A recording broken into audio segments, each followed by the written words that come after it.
Bom dia, meninos! Estou aqui para nossa terceira aula de história, né? Nossa terceira aula não presencial. A gente já vai para a terceira semana, né? Que nós estamos ausentes lá do nosso espaço escolar e queria dizer para vocês que eu estou com muita saudade. Faz muita falta para nós também, professores, essa interação com vocês, né? Nossa aula não é a mesma, com certeza, porque a gente planeja alguma coisa e é com essa interação, com as perguntas de vocês, é à medida que vocês vão reagindo ao conteúdo que nós vamos também, né, focando, vendo o que é mais importante ser abordado em cada aula. Então, eu tô sentindo muita falta dessa interação e queria pedir aqui, né, que vocês, por favor, mandem perguntas para mim, né? Mandem comentários sobre a minha aula, mandem as atividades, pode tirar foto e mandar, tá? Então, assim, se quiser saber, né, se tá certo, professor, olha aí minhas atividades, dá uma olhada, porque de fato é com essa interação, né, que a gente consegue planejar a aula, né? Então, sempre quando termina uma aula, eu chego lá na coordenação, vou lá e já penso na aula do dia seguinte, já mudo o slide, então é de acordo com o que vocês também respondem da aula. Então, pra gente tá bem difícil essa distância, viu? Vamos tentar aproximar um pouquinho mais. Meninos, para a aula de hoje, eu planejei corrigir, né? Eu ia começar conteúdo novo, mas eu acho que não, né? Acho que ainda a Revolução Russa, ela precisa ser um pouquinho mais falada, ela não é um conteúdo tão fácil. Então, para encerrar esse conteúdo dessa semana, eu vou corrigir aquelas atividades que eu passei para vocês, né, em PDF, para que vocês copiassem no caderno. E aí, para não evitar que aqueles alunos que ainda não fizeram, que eu acho que são poucos, vão lá e simplesmente coloquem as minhas respostas, eu vou estar listando a atividade, né, da semana passada, que foi na segunda-feira da semana passada, e não quero que vocês apaguem para fazer a correção. Vocês vão deixar, pode estar tudo errado, ou pode estar igual, né, o que eu vou estar falando aqui. Eu quero que vocês coloquem a data de hoje, dia 2 de abril, e coloquem lá, terceira aula de história, correção das atividades. E aí vocês coloquem algumas observações sobre essa correção, né? Aqueles que achar que a resposta está totalmente errada, coloque, faça, relabore, colocando uma resposta certa, mas se não, se a sua resposta está certa, só que tem algumas coisas que eu comentei aqui que você não contemplou, eu gostaria que você fizesse, então, essa anotação no seu caderno, tá? E aí eu vou vistar a atividade realizada daquele dia e vou vistar também quando a gente voltar à correção dessas atividades. Lembrando também, né, que eu pedi para vocês terem atenção com a atividade de geografia da professora Elisete, porque eu também irei vistar aquela atividade sobre a Guerra Fria. A gente ainda não vai falar sobre a Guerra Fria, nós temos que falar ainda sobre a Segunda Guerra Mundial, né? E depois aí a gente entra em Guerra Fria, mas é um conteúdo que está muito ligado com tudo isso que a gente está falando, né? Então, assim, eu vou trabalhar também Guerra Fria com vocês e aquelas atividades vão me ajudar muito quando a gente entrar nesse assunto. Então, eu considero ela também para a disciplina de História, tá bom? A gente já vai ganhar tempo com a atividade de Guerra Fria, né? Vocês já fizeram aí com Geografia, ok? Vamos começar a correção? Então, a primeira questão, vou ler aqui. Leia o texto a seguir. Que a Rússia czarista estava madura para a Revolução, merecia muitíssimo a Revolução. E, na verdade, essa revolução certamente derrubaria o czarismo, já foram aceitos por todos observadores sensatos do panorama mundial, desde a década de 1870. Esse texto foi escrito pelo historiador inglês Eric Hobsbawm. Eric Hobsbawm, ele é um dos historiadores mais influentes, né, do século XX, tá? Ele escreveu alguns livros muito importantes sobre a história contemporânea e ele escreve um livro chamado A Era dos Extremos, né? E na Era dos Extremos ele fala, então, de todo esse século XX, todo esse extremismo que aconteceu. Vamos lá para a letra A, né, e única alternativa. Com base nessa afirmação, destaque a situação econômica da Rússia antes que o processo revolucionário de 1917 acontecesse.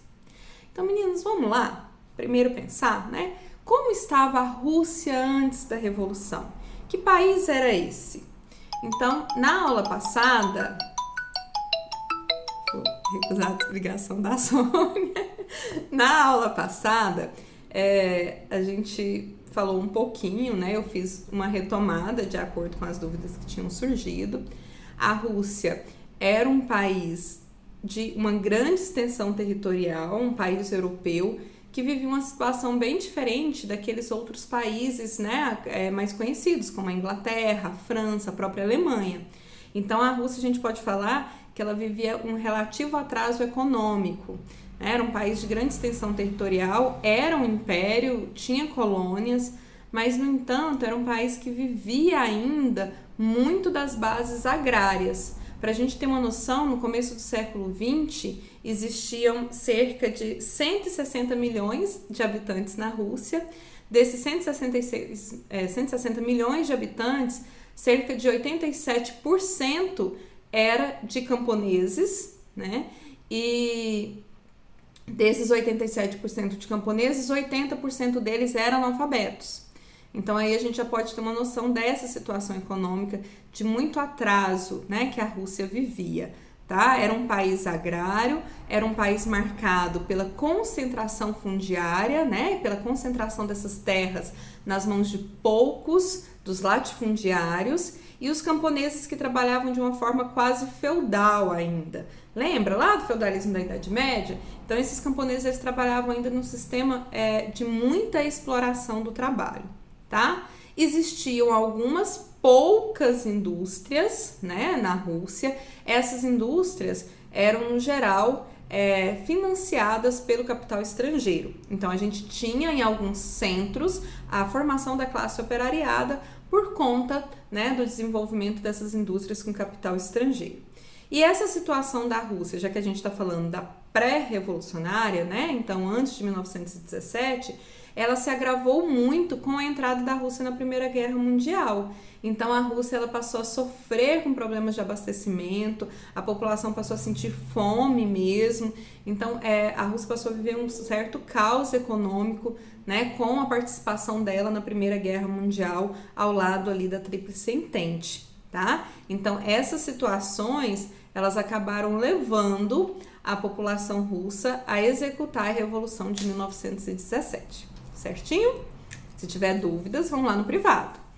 Bom, a questão número 2 fala assim: leia o seguinte relato de Richard Pipes, onde ele diz: o Partido Operário Social Democrata foi organizado formalmente em 1903 em um congresso em Londres. Lá, o movimento imediatamente dividiu-se em duas facções, uma liderada por Martov, apelidado de mencheviques, e outra por Lenin, que chamava a si mesmo de bolchevique. Determine as divergências políticas existentes entre os bolcheviques e os mencheviques.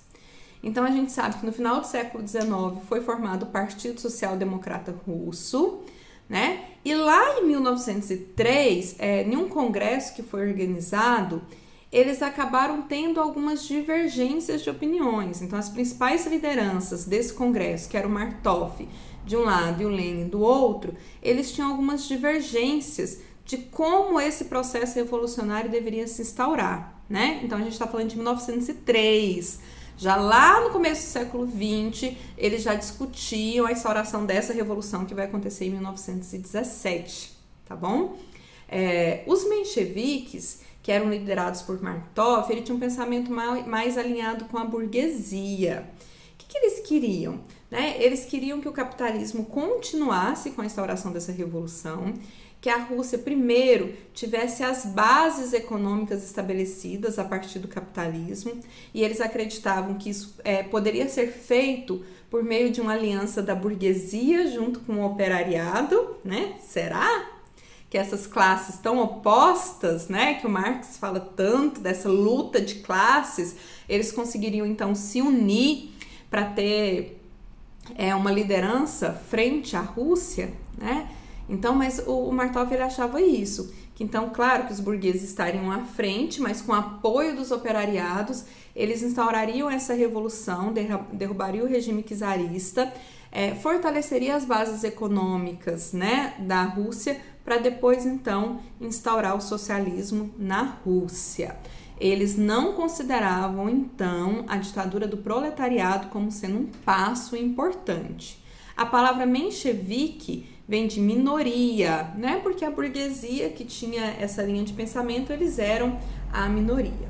Já o Lenin, né, representante aí dos bolcheviques, da maioria, ele já pensava totalmente diferente. Ele achava que não, que a base da revolução deveria ser feita pela classe de trabalhadores, então pelo operariado, juntamente com os camponeses que apoiariam esse operariado, e que era necessário derrubar o czar, o sistema monárquico vigente, instaurar essa revolução, iniciando pela instauração da ditadura do proletariado, já substituindo essas bases capitalistas, né? Tanto que quando o Lenin assume lá em outubro, ele instaura o comunismo de guerra, tá? Então eles tinham essas divergências. Vamos para a letra B? Estão entendendo? Se não, lá no particular, né? Na letra B, fala assim, ó, explique por que os bolcheviques derrubaram o governo provisório menchevique, criado em fevereiro de 1917, né? Então, acho que a letra A já dá pra gente ter uma boa noção de por que eles derrubaram, tá? Então, primeiro, porque eles tinham ideologias diferentes, né? Então, quando acontece a Revolução lá em fevereiro de 1917, os mencheviques, eles acabam assumindo essa liderança, afastando o czar do poder e assumem esse processo revolucionário russo. Mas os mencheviques, eles não tinham, então, esses mesmos interesses que os bolcheviques, né, de fazer uma revolução para o povo. E eles continuam com o sistema capitalista, né, e eles continuam principalmente com a Rússia na Primeira Guerra Mundial. Então, isso é um dos fatores que vai desagradar muito, né, os bolcheviques. Então, quando Lenin volta à Rússia, porque ele estava exilado por conta das revoluções lá de 1905, ele escreve as teses de Abril, e nessas teses de Abril ele falava que a Rússia precisava de paz, pão e terra, né? E aí ele vai defender a saída da Rússia de forma imediata da Primeira Guerra Mundial, vai defender esse abastecimento para a população, né? Sanar a fome, então pão é essa distribuição de alimentos para a população, e terra, que é a reforma agrária, coisas que os mencheviques não estavam preocupados. Mas é principalmente a permanência da Rússia na Primeira Guerra Mundial que vai ser um dos fatores que levam os bolcheviques a fazer uma contra-revolução em outubro e assumir o poder, liderados por Lenin, tá bom? Bom, e a letra C pede para vocês explicarem no que consistia a NEP, né? Então, enquanto Lenin assume o poder em outubro de 1917, ele implanta primeiro o comunismo de guerra. O comunismo de guerra vai estatizar bancos, vai meio que limitar o comércio, a circulação, inclusive, de dinheiro, né? E isso vai gerar um certo caos econômico nessa Rússia que já vivia um caos econômico. Então, a Primeira Guerra devastou a Rússia. Então, ela não vai ser... O comunismo de guerra vai não se mostrar positivo.